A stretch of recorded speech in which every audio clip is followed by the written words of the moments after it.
Hello everybody, this is Old Soldier. The episode this week is Does Reloading 5.56 make sense in 2023? We're at the end of 2023, maybe I should say does it make sense in 2024, but it'll be good for next year too. I'm a reloader, I reload pistol and rifle, various cartridges that I shoot. 5.56 is very popular, if not the most popular caliber in the United States. And when I say does it make sense, I mean, is it cost effective? Let's get into it. Let's talk components. For this batch, I use CCI number 41 mil-spec primers. Whenever possible, buy in bulk. Some people buy much more in bulk. I know plenty of people who buy cases of 5,000 or 10,000 primers, but for my purposes, I generally buy them 1,000 at a time. Buying in bulk will save you money with most things, and reloading is no exception. I got a case of 1,000 of these for $69.99, so effectively $70. I'm not going to include sales or local tax for the purposes of this video because they differ from place to place. $70 per 1,000 works out to $7 per 100 or 7 cents per primer. I used to reload 5.56 with Varget powder. This is a can that I bought around 2008. As you can see, the price on the can was $19.55. Varget has experienced about 150% price increase and is now about $50 a pound when you can find it. I no longer reload with Varget. I currently reload with Hodgdon CFE 223. One of my good friends, Jim, turned me onto it. Hey Jim, thank you for the tip.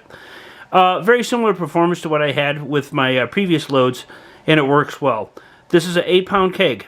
This was bought at the same big box store for $294.99, so effectively $295. My current production run, I'm loading Hornady 55 grain full metal jackets. Very popular loading.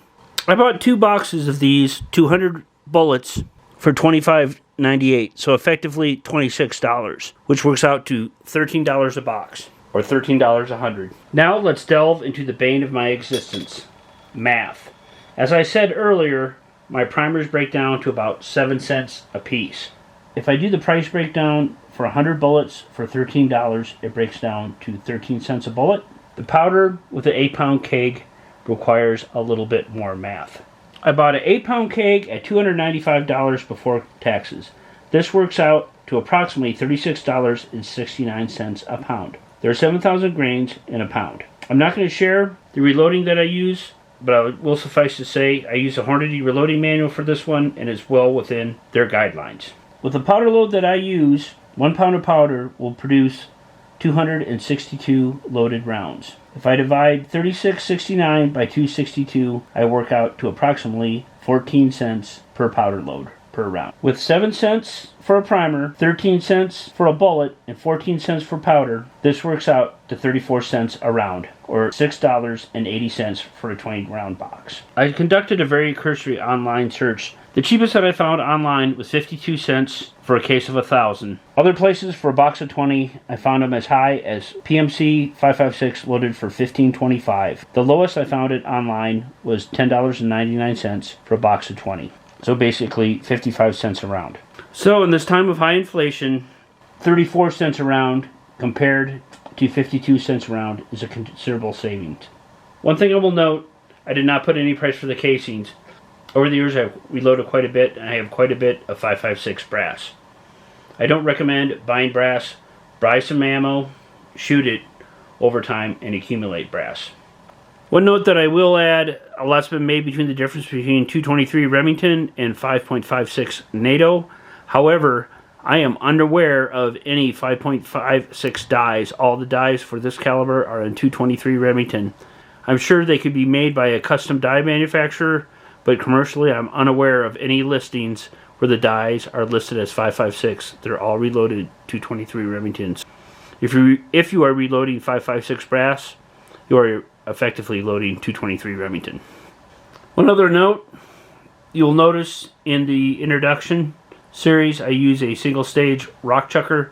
I do not have a progressive rifle reloader. I'd like one. So if you folks watching it out there could subscribe, and watch this video so I can get monetized, perhaps I'd have the scratch so I could buy a Dillon 550. All kidding aside, it does make sense economically when you can produce 5.56 or 223 Remington for 34 cents a round versus 52 cents a round.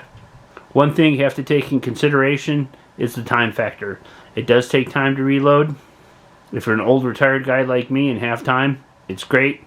If you're on the job, you might not have a lot of time to do so. It is a consideration.